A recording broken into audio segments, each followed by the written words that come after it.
Programa Conversando com Economistas, hoje recebendo o economista Pedro Afonso Gomes. O Pedro é o atual presidente aqui do Corecon São Paulo e vai contar um pouquinho pra gente sobre toda a sua trajetória na economia. Bem-vindo, presidente. Muito obrigado, Denise. Obrigada pela presença. Bom, antes da gravação começar, a gente estava comentando aqui que o senhor já fez muita coisa, né? Que ia ser difícil fazer um programa mais curtinho. Então, tenta resumir pra gente tudo que o senhor já fez. Denise, a vida da gente vai levando por caminhos que nem sempre a gente planeja. Eu, desde criança, gosto mais de trabalhar do que estudar. Mas já estudo e nunca parei há 57 anos e trabalho há 56, desde que eu tinha 7 anos de idade. E tudo isso me conduz à profissão de economista. De que maneira? Trabalhei com meu pai numa lanchonete durante 2 anos, aqui no centro de São Paulo. Depois trabalhei com ele num restaurante em São Bernardo do Campo, um restaurante enorme, na Vila Paulicé, em frente à Mercedes-Benz do Brasil, em que atendíamos milhares de metalúrgicos. Depois trabalhei mais 3 anos como numa mercearia na Zona Norte de São Paulo, até aí sem registro. Depois comecei a ser registrado, meu registro inicial aos 14 anos, portanto há 49 anos, foi numa empresa de engenharia enorme, em que eu fiz várias e várias funções, exerci muitos cargos durante os meus poucos 2 anos de permanência na empresa. Depois, por causa do tempo de alistamento militar, fiquei só estudando por 2 anos, até completar os 17, 18 anos. Fui para uma empresa comercial, fiquei 15 anos no Banco do Brasil, de onde eu saí, comecei como escriturário e terminei como superintendente regional, substituindo, e como gerente geral de agências. E depois pedi demissão do Banco do Brasil e criei a minha empresa de consultoria. Toda essa trajetória, de alguma forma, foi influenciada pela economia e pelas finanças. Porque desde o primeiro dia em que meu pai me colocou nesta lanchonete aqui no centro de São Paulo, eu já cuidava do levantamento do faturamento, dos custos das anotações relativas aos produtos que estavam sendo consumidos, a previsão de compras de estoque para sempre atender os clientes. Assim foi, com muito mais dimensão, no restaurante em frente à Mercedes-Benz, porque nós vendíamos quase 500 refeições por dia, muita bebida, e tinha que ter um controle. E eu que fazia esse controle para o meu pai, né? E ele me ensinou, claro, ele sabia fazer, mas ele me passou isso e eu fui aprendendo. Então a gente começa a perceber nessa vida toda, depois nos outros cargos também, a importância da organização e a finalidade de cada empresa e também como organizar os fatores que a gente chama, né, que são as pessoas que trabalham, os recursos materiais, os recursos até imateriais, que são a marca, etc. Tudo isso me levou a estudar economia. Na verdade, o impulso final para estudar economia foi a leitura de um livro durante o colégio chamado Capitalismo e Escravidão. E eu vendo o relato deste livro, ou seja, o roteiro desse livro do professor Eric Williams, que foi primeiro-ministro de Trinidad e Tobago, eu comecei a entender as regras da economia. E aí me centrei nesta situação. Aí fiz vestibular na FEA-USP, no final de 1977, com 17 anos. Logo em seguida, já estudei, já me inscrevi, fiquei quase 3 anos, mas como eu tinha entrado no Banco do Brasil, eu acabei transferido para outras cidades, tranquei a minha matrícula na FEA-USP e depois de muitos anos é que eu voltei a estudar economia e concluí meu curso de Economia de Ciências Econômicas muito depois, no Centro Universitário 9 de Julho, Uninove. porque a USP já não admitia a minha volta aproveitando os créditos anteriores. E nesse meio tempo também estudei, me licenciei em filosofia e me bacharelei em teologia, que são duas matérias que para muita gente não servem para nada, mas para mim serviu para a formação humana e para uma visão diferente, inclusive, da economia. Acho que resumi. Muito bem, vamos entrar na perícia? Sim. Como é que surgiu a perícia aí nessa história? Eu, quando saí do Banco do Brasil, em 1995, eu era especialista em operações de crédito, porque eu tinha feito vários trabalhos, mesmo como superintendente, como negociador de créditos do banco. E cheguei a montar depois, mas muito rapidamente, passei para frente, uma empresa comercial, uma empresa industrial, mas não era aquilo que eu queria. Então, eu era sempre chamado por pessoas que me conheciam, advogados, contatos, para fazer negociações de créditos com os bancos. Quer dizer, a partir do devedor, eu trabalhava para os devedores e fazer negociação com o banco. Até que, determinada ocasião, o advogado me disse o seguinte: não vai dar acordo, nós não vamos conseguir fechar esse acordo. E então eu preciso que a gente parta para a ação judicial. E me perguntou: você sabe fazer perícia? Eu falei sim, não sei, mas aprendo rápido. E foi exatamente isso. Pegando lá os autos de alguns processos que ele tinha, fui olhar como é que os peritos trabalhavam. Não havia cursos no Sindicato dos Economistas para aquele tipo de ação. E aí eu, em 1997, comecei a trabalhar com perícias e hoje continuo e gosto muito do trabalho que eu faço, além de outros trabalhos, como é o caso de consultoria empresarial e reestruturação e recuperação de empresas. Vou pegar o gancho aí da questão do sindicato. O senhor aí começou a ministrar cursos, isso, né? Se tornou, hoje uma referência do assunto e professor, né? Começou a dar aulas, é isso? Isso.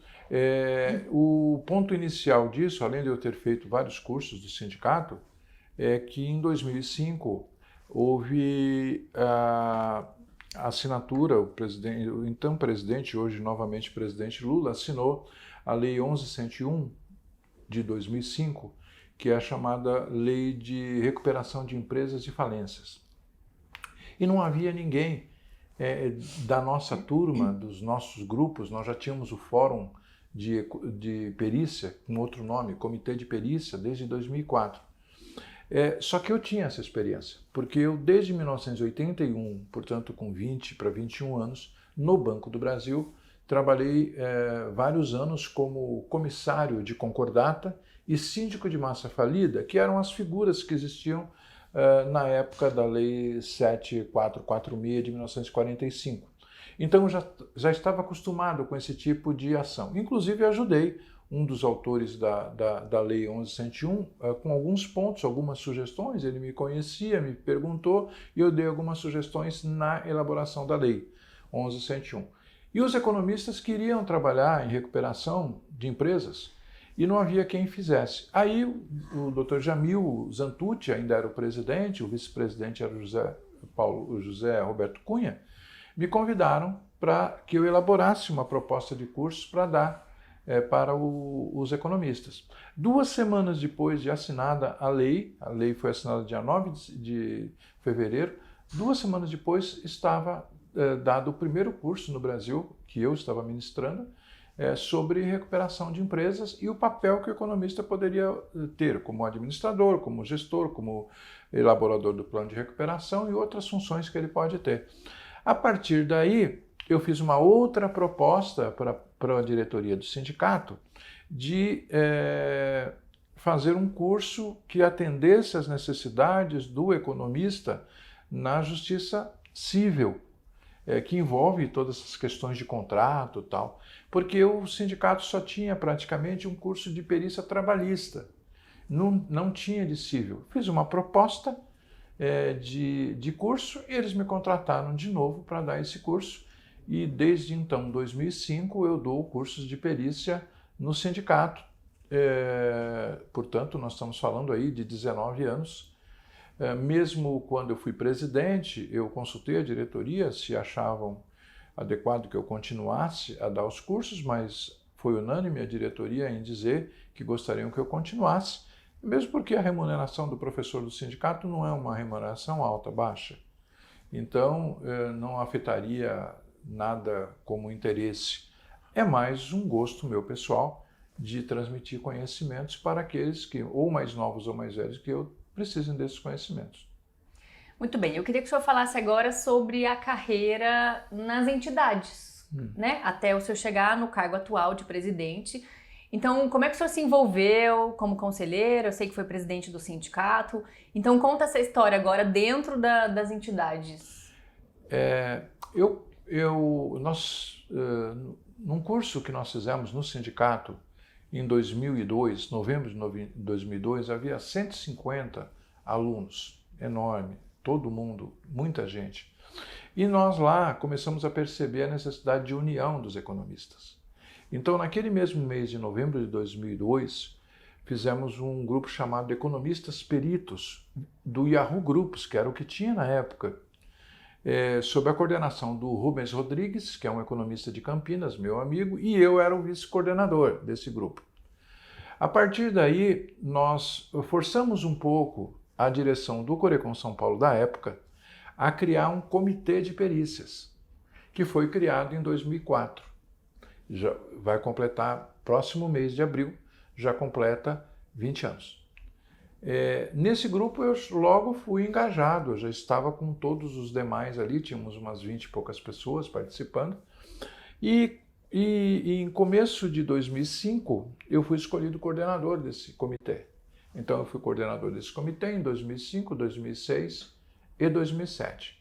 Chegando em 2007 eu fui convidado para ser conselheiro efetivo do Corecon São Paulo, mantendo-me na coordenação do comitê, que aí já era comissão de perícia. E fiquei assim, dentro do ambiente do Corecon, como conselheiro 2008-2009, e em 2010 eu fui eleito presidente do Corecon São Paulo. E aí passei a coordenação da comissão de perícia. Paralelamente, desde 2008, eu era diretor do sindicato. E também fui diretor da Federação Nacional dos Economistas, abrangendo a região Sudeste.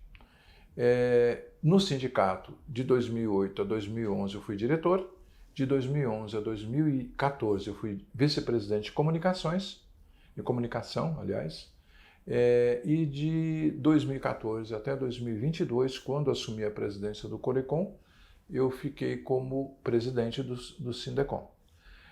Em 2020, tendo sido eleito conselheiro no Corecon São Paulo, imediatamente na minha posse eu já fui eleito vice-presidente do Corecon. Fiquei por 2 anos como vice-presidente do presidente Luiz Barsi, e depois que ele saiu, em 2022, fui eleito presidente 2022, 2023 e agora 2024, que é o meu último ano como presidente segundo o regimento. Para a gente finalizar, eu queria que o senhor falasse justamente sobre sua atuação, né, nesse momento como presidente, o que o Corecon tem feito, o que o senhor está fazendo, como é que o senhor vê a carreira do economista, a valorização do economista, né, na sociedade. Fala um pouquinho sobre a sua atual gestão. Sim. Bem, num primeiro momento, em 2022, devido ao desarranjo feito em gestões anteriores ao do presidente Barsi, os desvios que houve, nós tivemos que fazer uma reformulação completa do ponto de vista administrativo e financeiro do Corecon. E isso não havia controle de nada, processos, etc. Então nós tivemos que nos centrar na organização, ou seja, na estrutura do Corecon e também dar funcionalidade ao Corecon. Por quê? Porque o Corecon não tinha coordenação, não tinha as funções definidas e por isso não servia bem aos economistas. Esse é o primeiro ponto.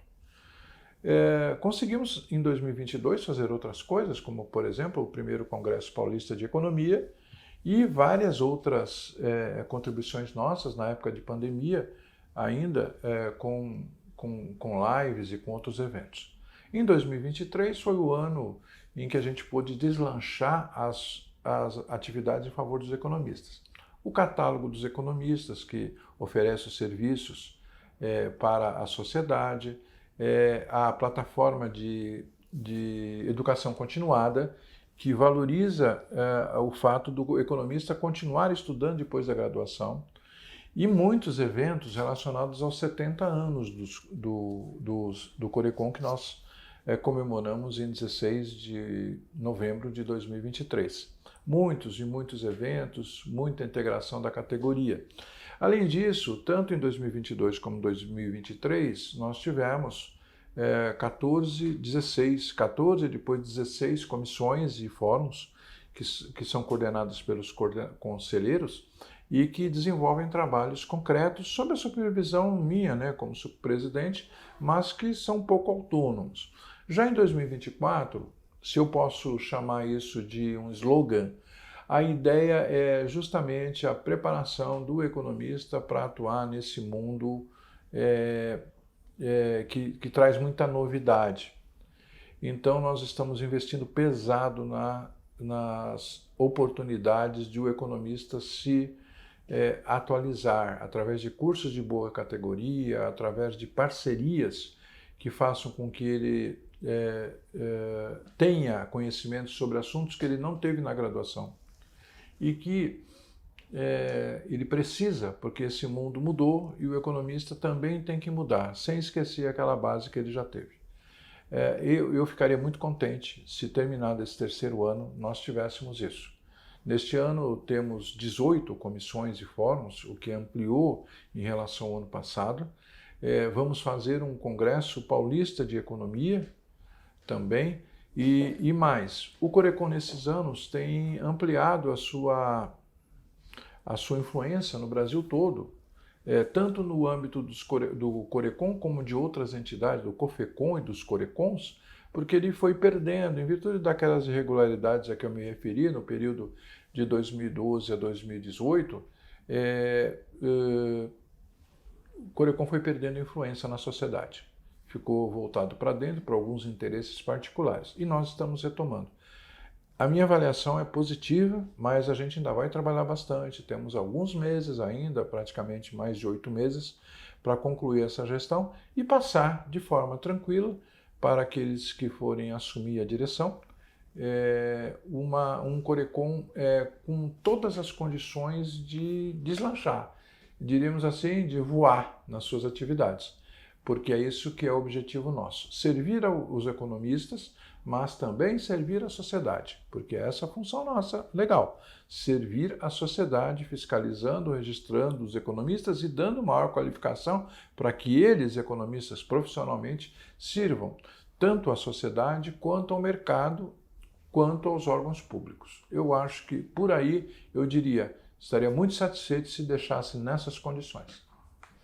Muito bem, eu queria que o senhor terminasse esse programa, né, a sua participação, convidando as pessoas para o Congresso. Acho que esse vai ser o principal evento desse ano. Então deixa um recadinho, diz aí que agosto está chegando, que tem novidades, que a gente vai ter um congresso presencial, né, híbrido. Sim. Por favor. Então, eu gostaria de me dirigir a todos os economistas, professores, estudantes, bacharéis e o público em geral. Nós conseguimos montar uma estrutura de congresso muito boa. Ele vai ocorrer presencialmente no Teatro FECAP, que é na Avenida Liberdade, e nos dias 28 e 29 de agosto, que é o mês do economista, nós vamos encerrar o mês do economista com essa atividade. Parece-me que vai haver alguns outros eventos ali próximos, mas ficamos com o congresso. Este teatro ele tem a capacidade para 420 pessoas. Portanto, se nós tivermos caravanas de faculdades para assistir algumas palestras, nós temos espaço. Se nós tivermos economistas dispostos a ficar os 2 dias, também. Mas nós também vamos ampliar a audiência desse congresso através da internet. Então ele vai ser transmitido também à internet para aqueles que não puderem estar em São Paulo, não puderem apertar a mão, abraçar os palestrantes que sejam famosos, vamos dizer assim, ou os seus colegas de profissão, né? E tudo isso vai ser gratuito. Felizmente, nós estamos numa situação financeira boa, recuperada nesses últimos anos, e nós vamos fazer dessa maneira. Além disso, nós estamos fazendo alguns eventos que são quase que preparatórios ao Congresso, que vão abordar alguns temas do Congresso e que vai fazer com que, quando chegarmos ao Congresso, tenhamos aí uma possibilidade grande de melhor conteúdo. E uma palavra final, por que nós escolhemos o Teatro FECAP? Com a anuência da reitoria, obtivemos esse teatro pelo seguinte fato. Em dezembro deste ano, 2024, será comemorado o 90º ano, ou seja, 90 anos, da colação de grau da primeira turma de economistas do Brasil, formados aonde? Na própria FECAP, na Fundação Escola de Comércio Álvares Penteado. Esses 34 economistas que lá se formaram, praticamente têm influência sobre a nossa vida de hoje. Por quê? Porque no dia 11 de janeiro de 1935, alguns dias depois de colar grau, reuniram-se e a principal palavra que está na ata que eles produziram e que eu li várias vezes não podemos ficar desunidos, não podemos nos dispersar. Por isso é importante que criemos uma entidade nossa de economistas. E criaram naquele dia o Sindicato dos Economistas no Estado de São Paulo, que é a entidade mais antiga. Então nós queremos homenagear esses primeiros, homenagear a FECAP por ter sido pioneira e por ser, até hoje, 90 anos depois, uma entidade que prima pela qualidade da formação dos seus alunos. Poderíamos escolher qualquer outra instituição, mas este ano o mais significativo é essa comemoração da FECAP e nós estamos juntos com a instituição para isso. Presidente, muito obrigada pela presença aqui no nosso programa, viu? Obrigado. Muito obrigada, a gente que agradece. Este programa foi muito especial com o atual presidente do Corecon São Paulo. Até a próxima!